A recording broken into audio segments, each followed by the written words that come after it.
भैया बताइए बताइए क्या मामला है भैया? क्या नाम है? मैं आलोक कुमार आर्य अवंतिका फूड मॉल का संचालक हूँ। क्या मामला है और आज कौन लोग जांच कर रहे हैं? आज फूड विभाग के कुछ अधिकारी जांच लेने करने आए थे।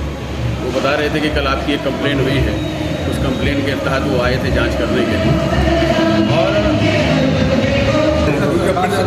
फिर से स्टार्ट फिर पूरा फिर से होगा। फिर से स्टार्ट कराओ। मैं एक जन सोच हो जाता पूरा क्या मामला है? मैं आलोक कुमार आर्य अवंतिका फूड मॉल का संचालक हूँ। क्या मामला है और कौन लोग जांच कर रहे हैं? फूड विभाग के कुछ लोग अधिकारी आए थे, उन्होंने जांच किया है और बता रहे थे कि कल आपके खिलाफ एक कंप्लेंट हुई है। और मैं इस बात के लिए उनसे पूछा कि कंप्लेंट क्या है, तब उन्होंने बताया किसी ने कंप्लेंट करके इन राइटिंग कंप्लेंट किया, उसके तहत हम जांच करने आए और उन्होंने अपना सैंपल लिया है। मैं विभागीय अधिकारियों से कहा कि भाई कोई रीज़न हो तो बताइए, तो उन्होंने कहा कि कल कुछ लोगों ने कंप्लेंट की, उसके तहत आए। मैं कल इस फूड मॉल के संचालक होने के नाते स्वयं प्रतिष्ठान पे था और जिन्होंने कंप्लेंट करी कि हमारे प्रोडक्ट में रबड़ बैंड ऐसा निकला है, और वही कंप्लेंट पहले भी उन्होंने करी आज के 2 साल पहले कि हमारे प्रोडक्ट में कंकड़ निकला, उसको अटैचमेंट किया। क्यों भाई, आपके प्रोडक्ट में ही सैंपल केवल कंप्लेंट हो रही है?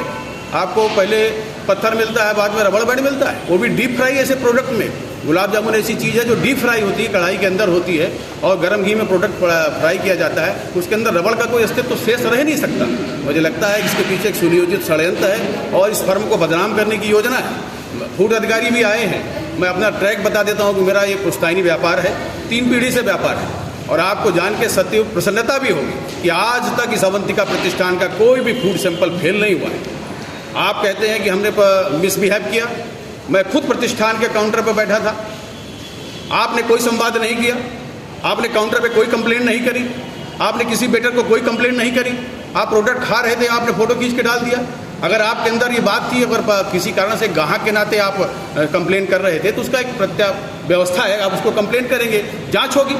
लेकिन इतना प्रिजुडिस होकर के किस ईर्ष्या से आप ऐसा कर रहे हैं? मैं अपने पत्रकार साथियों से कहता हूं कि अगर इस प्रतिष्ठान की प्रतिष्ठा है, 40-45 साल की प्रतिष्ठा, 50 साल की प्रतिष्ठा है, और अगर इस प्रोडक्ट के कारण बिहाफ पे अगर प्रतिष्ठान के मालिक से अगर आपके पास कोई शिकायत आई थी, तो मैं आपसे निवेदन आग्रह प्रार्थना भी करता हूं कि आपको मेरा पक्ष भी जानना चाहिए था कि आखिर क्या विषय है।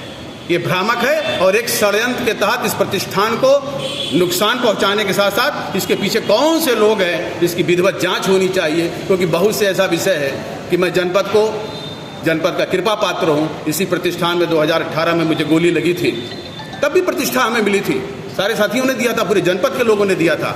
इस गुडविल को खराब करने के लिए एक सुनियोजित साजिश है और ये षड्यंत्र है, और इस षड्यंत्र के तहत उन्होंने जो शिकायत की है, माननीय अधिकारी आए थे, जांच करने आए थे, और वो जांच होगी। मैं कहता हूं अगर मेरी जांच किसी भी तरीके से गलत पाई जाती है तो मेरा लाइसेंस भी निरस्त हो, मुझे पेनाल्टी भी हो, और अगर हमारा प्रोडक्ट पास होता है तो मैं आप अभी सभी पत्रकार साथियों से कहता हूं कि उस समय भी मेरी बाइट लीजिएगा जब मेरा प्रोडक्ट पास होगा। क्योंकि सरकार की भी मंशा है और हम व्यापारी साथियों की भी मंशा है। मैं व्यापार मंडल का प्रदेश का महामंत्री हूं। मैं कहता हूं कि अगर प्रोडक्ट पास होता है तो उसका अभिनंदन सार्वजनिक रूप से होना चाहिए, इसलिए कि गवर्नमेंट की भी मंशा है और मेरी भी मंशा है कि अगर प्रोडक्ट अच्छा है तो पब्लिक को उसे मिलना चाहिए।